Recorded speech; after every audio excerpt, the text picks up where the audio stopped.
some from a book, and some that I haven't read much before.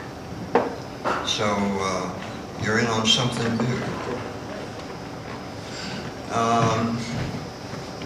Here is one. I have two daughters and a son, and included in this batch that I'm going to read is one poem to my oldest daughter and one poem to my middle daughter. Son comes up next. Okay. This one is to Jessica when she was a little girl. Smile from eyes first, then lips. A picture of Jessica watching me.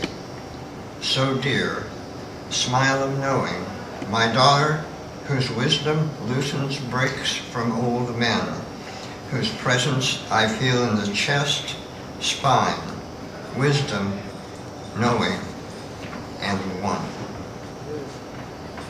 This one's called Parting.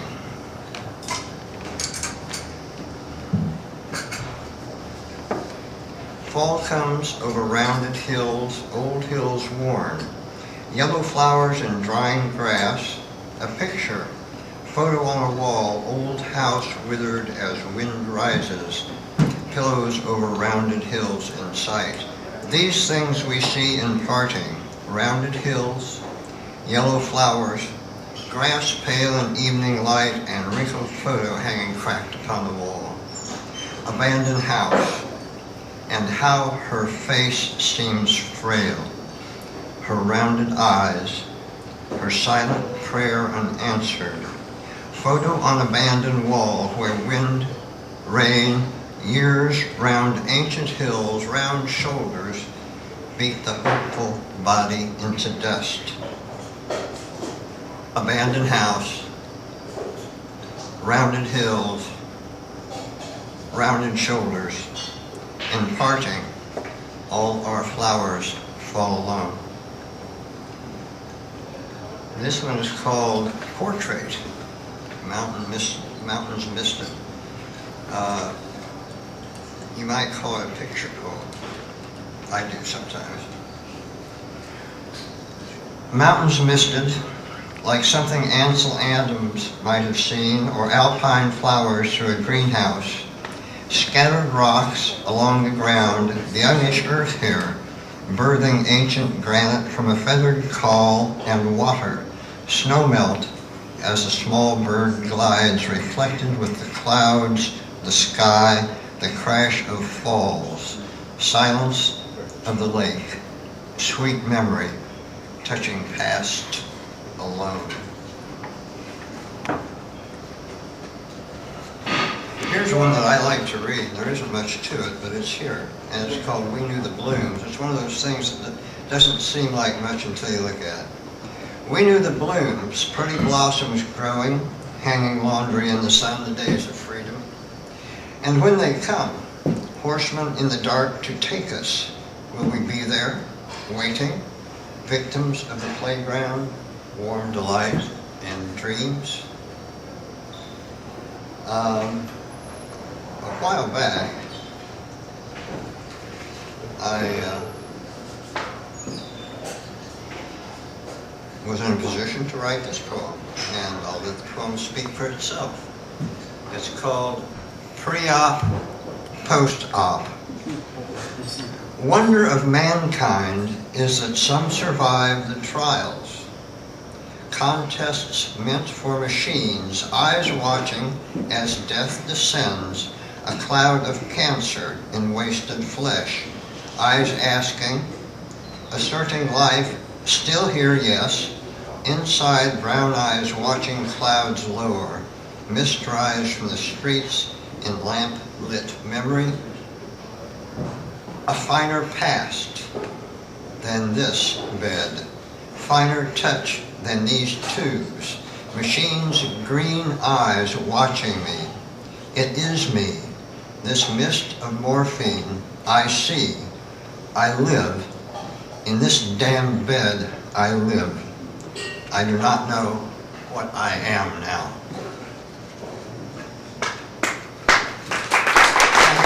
I appreciate that. It's quite an experience not to know what you are. Okay. Here's one that takes me from an old Bob Dylan song. The title is, I Guess I'll Have to Give Myself a Good Talking To. Something that may be familiar with a bunch of us. Okay. Conveying information is important, as sound is. Sounds made by mouth or movement, language or murmuring, screams of the living or laughter. In sound and not words lies life. Is that truth? Words mean as they are heard. Sound at spinning, what we call origins. When we make sound, we are the breath then of living. When we hear, we are too often our own and open to the hands of alteration. To hear what sounds are made is to be what is made. To hear through bending ways of want or past or rigid definition is to take the path of force. We must remember in our journey that life, once bent, like a broken flower, withers.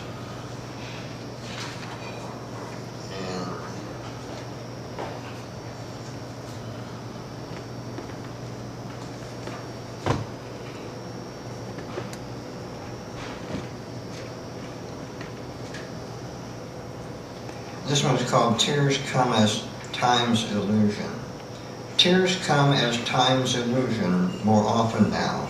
Welcomed a cleansing wash for scars, a healing preparation, balance, grace, given as peace to coming rest, closing eyes, lost we are now, buried in the final love, and a couple of more. This one is Dissolution. I like it very much. It was written several years ago. I cry now for no apparent reason, feeling what I take to be past of things unfelt or said, like my father, who is dying, cries now, as he did not before, for his wife, now dead. These are tears that come in an afterward, a feeling of the loss, a yearning to have filled an impossibility of time. We pass our lives as we watch them dissolve. And let me see. Let's do one more. This one is another one to a daughter. This is called Skydiving Daughter.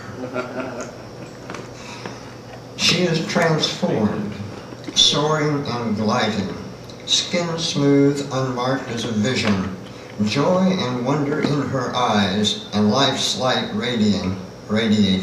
Sarah, all her, human and beyond, open and free as love. And that'll be it for right. Next, I appreciate that. This is from a book called Cotton Fields. It takes place in an institution for the, well actually for middle class murderers, as a matter of fact. It's a comedy, depending on what sort of mind you have, I guess. And one of the questions answered in the book is, did they really kill anybody? And it deals with a whole bunch of other problems and all this kind of stuff. One of the characters is named Menlo. One of the characters is named Cora. One of the characters is named Carl. He is the counselor. And one of the characters is named Colin. He is Menlo's husband. Menlo is institutionalized, and Carl, of course, is the counselor. Cora is also institutionalized. She happens to be dying at the moment. Okay. Menlo, alone in her room. Cora settled in, orders for the repair of the window given. People return to their normal business, contemplate shattered glass. Excuse me, there was a window broken earlier. That's what this refers to. Fill you in on this.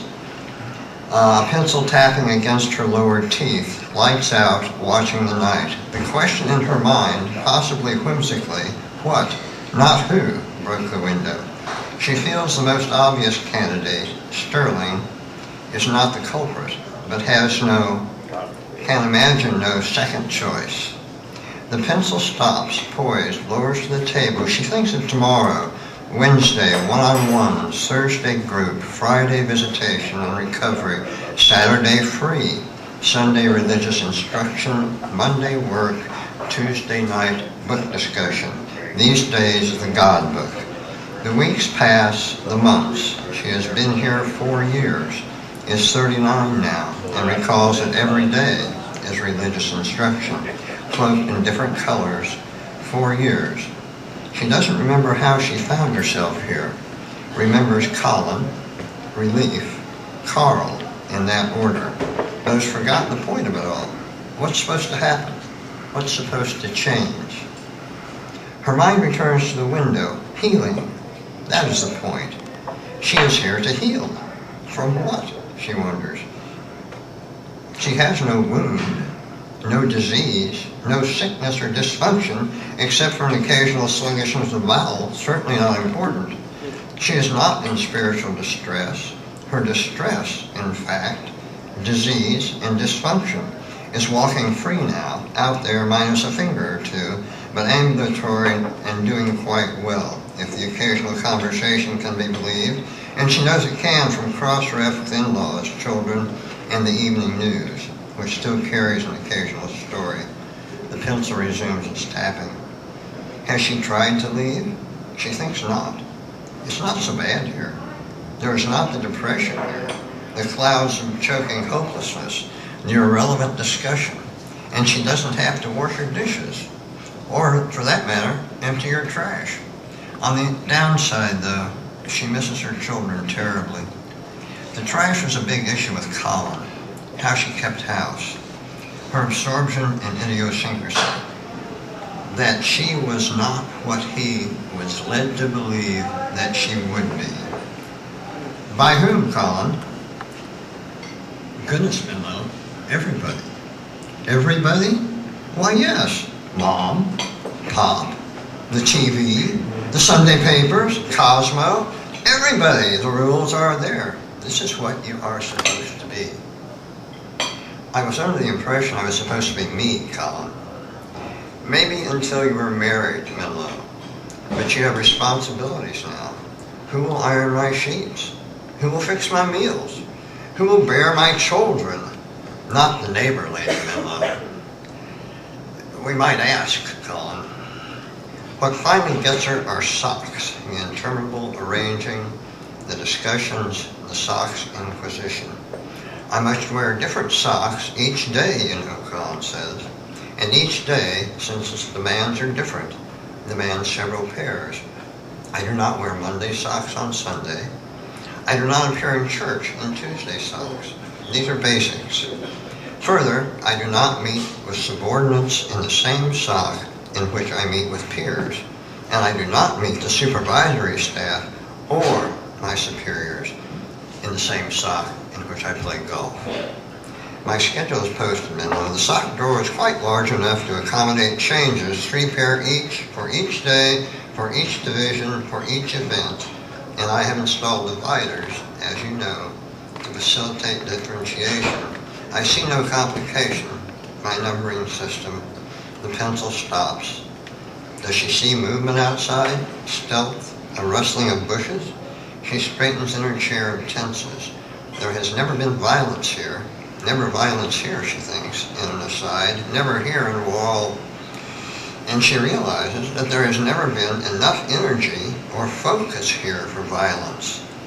Nothing to care enough about to get violent over.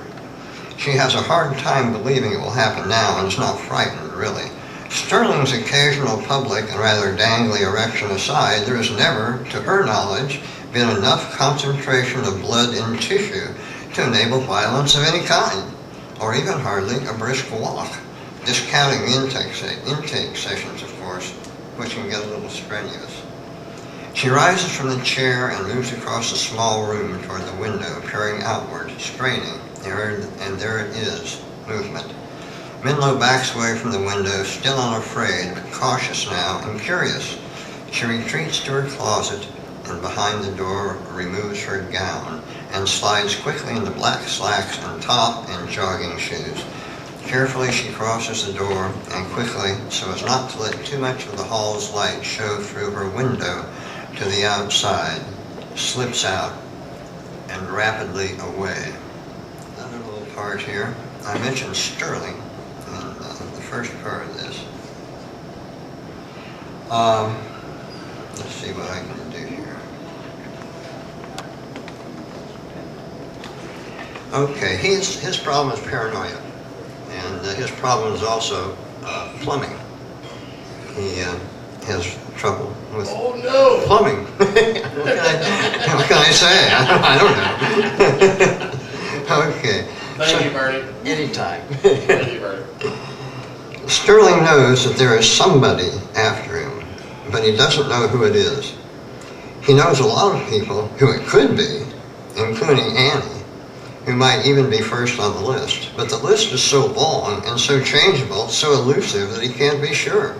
In the basement, in a small design anomaly behind the furnace, which neither the architect who drew the house nor the contractor who built it saw fit to correct, he is so hidden, so cut off from anyone's view, and conversely so cut off from viewing anyone, that he must assume that anyone at all who approaches must be after him. This extrapolates reasonably enough into the feeling that they are all after him, and makes his hackles raise and his eyes glisten. Sterling doesn't remember how long they've been after him, or why they are. He doesn't remember any more past the vague notion about something called meds, which he probably didn't take. He also remembers a little about motorcycles, and feels somehow relieved that he doesn't remember much more about them. Crouched behind the furnace, he isn't very interested in remembering, only listening and trying to figure a way out of wherever he is, because he doesn't remember where he is either. Sterling is fairly sure he knows who he is, at least that he is someone of vital importance, because they all seem to be after him. And if he weren't of vital importance, they wouldn't be. In all the history of mankind, he knows, they have never gone after someone of no importance. He also knows his name, which is Sterling. His name is Sterling because his mother was taken with a movie actor named Sterling Hayden, and not so much with his father, who was an accountant named Benson. What he doesn't know is that he is the result of alcohol intoxication, although not in the normal, accepted manner, but the intoxication of a workman in one of the mixing rooms where the rubber-like material for Trojan, Funtime, Living Color, genuine postmodern prophylactics is made. Neither Benson nor Sterling's mother, Katie, was happy with the unplanned insemination, but neither was either one inclined to press for the abortion of the result, the fact that Katie, in the throes of the depressive part of her bipolar disorder, was always eager to tell him. Sterling tries hard to think, but finds it difficult back there, hot and cramped. He feels that it is important to think past the panic that nearly consumes him, to think himself into a sense of calm and proportion that he feels, although he does not know for certain, exists somewhere in the reachable present. This is faith for him, the thin thread that holds him back from chaos and terror, as binding as Carl's faith in God, and just as dearly bought. There is somewhere where they are not all after him. There is somewhere where it is safe, where fear is gone, his hands don't shake, he is not consumed by sweat and darting eyes that see what other senses tell him is not there. But what if it is there? If it is there, he knows that he is lost, worse than dead. This is the sort of problem he must face, cramped there behind the furnace, unable to see beyond the bent sheet metal and flex ducting, concrete pipes, conduit, and wires, unable to hear, to sense, to touch. Sterling wipes his forehead with his hand, cranes his neck ineffectually, and then relaxes backward against the basement wall. He puts a hand restlessly against his belly, feels the pistol there, and suddenly, upon rediscovering it, smiles. In the universe beyond his understanding, which exists without love or succor or ease from pain, he is at least not alone. It is then that the evil chemistry of a world plumbed with polyvinyl chloride, begins to dominate, and for the first of the sewerage pipes slowly detaches itself from the wall and reaches outward, snakes coldly and slowly toward his throat. Sterling watches transfixed as the pipes approach him, white and menacing. His eyes bulge, sweat glistens, and a high keening sound comes from all around him. He rubs the pistol against his leg, tries to wipe the sweat from the metal. He takes care of his guns, like his climbing equipment, proudly. Unwrapped this one from its home in an old oilcloth just before he retreated to the basement, knowing that a confrontation, like the ones that had come before, was beginning to materialize. Like a weaving cobra, the pipe advances, first white, then glaring orange in the light, hints of blues and arches, hesitates about 5 feet from him, rearing up, an engine of silent destruction brought into his home by whom? Sterling thinks. By whom? If he can find the answer to this, he feels, he can find his way out of his mental prison, find his way to freedom and the end of torment. He watches the pipe, again tries to remember, hears then a ripping sound, metal fabric tearing, and then from the corner of his eye, off to his right, what sounds like small nails hitting the floor. Then a soft susurrus across the concrete, approaching. Then first the obscene snout, then the neck of another length of the abominable pipe. This the clean-out for the kitchen sink, he is sure, come loose from its way across the basement and through the wall down to break outside, carry its soapy filth beneath the lawn to a waiting, Sterling imagines, sees, pulsing septic tank. The snout inches closer, waving from side to side like a bloodhound on a scent. Sterling can't take his eyes away from it now. Knows he must, for he sees other movement from the direction of the first pipe. A vent pipe from the upstairs bathroom, breathing the mixed smells of old bubble bath and flatulence, and knows that it will strike if his attention strays. If it sees him begin to ignore it. He has fought these pipes before and knows their ways, their aims and goals. He smiles grimly, feels his members stiffen in his pants, wonders for a moment if, like a virus, the hard polymer of the pipes could have infected him, localizing in that precious organ. Thinks finally that cannot be, remembering himself in the mirror this morning, flaccid and pale as ever, more safely fungus-like than pipe-like. He tightens his finger on the trigger of the pistol as both pipes now advance, and laughs aloud as he turns with the speed of sound and pops off a quick shot over his shoulder at a third pipe, which is attempting to flank his concentration. Turns again for 2 more shots, one at each of the pipes in front, and then it is quiet, except for the hollow echoes, and his ears ring. The pipes, smashed, lay still and bleeding, one gushing arterial blood, the other leaking green venous ichor. Sterling exults, his chest swells, tears come to his eyes, he hears voices in the distance, far away it seems. Cheers maybe troops come to help. Sterling he hears, what are you doing? It's Annie. Don't come down here, Annie, Sterling cries. Don't come down here, it's the pipes. The pipes? Sterling hears the basement door open and close. The voice clear and sees a shadow against the far wall descending. Annie, he says. Sterling, what in the world are you doing? She reaches the bottom of the stairs cautiously, looks around, sees nothing but basement. Where are you? Over here, Annie, Sterling says, his voice furtive. Guard and be careful. There might be more of them. More of what? Annie says, beginning to get angry as she begins to recognize what's going on. Pipes, Sterling hisses. Sewage pipes, Annie. Pipes, Annie repeats. God damn it, Sterling, did you forget to take your pills? It's the pipes, Annie, Sterling says. Really? He sees her shadow begin to move, advance slowly. Don't come any closer, Annie, he says. Go back upstairs and call the police. Sterling, Annie starts, but stops abruptly as she hears it first faintly and then louder, sirens coming toward them from all sides, it seems, and screeching tires, shouts, slamming doors. Annie, Sterling whispers.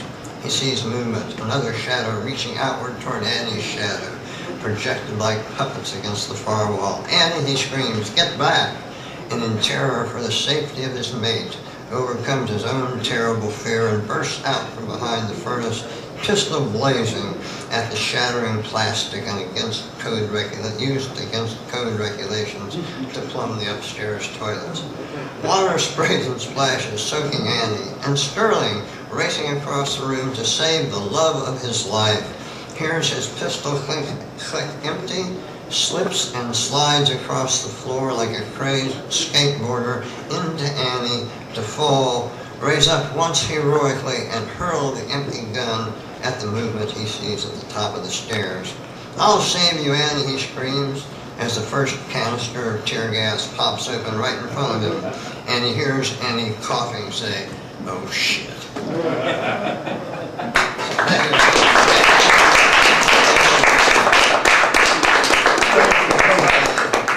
Here's a love poem for Lynn. A very short poem. Green of rolling hills becomes the way of life, and we, sometimes loving in the grass, join in. There was a nice love poem. Very, very much meant, too, by the way.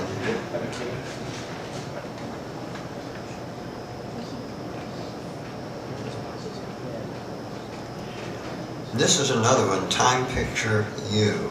A walk in aging woods, and this time it's all new. These same trees. We saw new light from Earth's smile, sun on air, the breeze, the breath of life there dappled in the sky. The light was fresh then. When we saw it, thus the being and age we remembered walking is always just creation. Here's one I like. This is another portrait sort of poem. It's called Portrait in Memory. Graying hair, still streaks of brown, falls down. Covered shoulders, gently flows, drapes upper arms and breasts. Soft spirit, a soft humming, smile glowing with memory of mornings, loving mate. The sounds of feet bare about our rooms, arms bent at elbow, cupped hands holding now a lovely grandchild, or before, her mother, and us all along this road lay in family's grace, red coals that warm us still.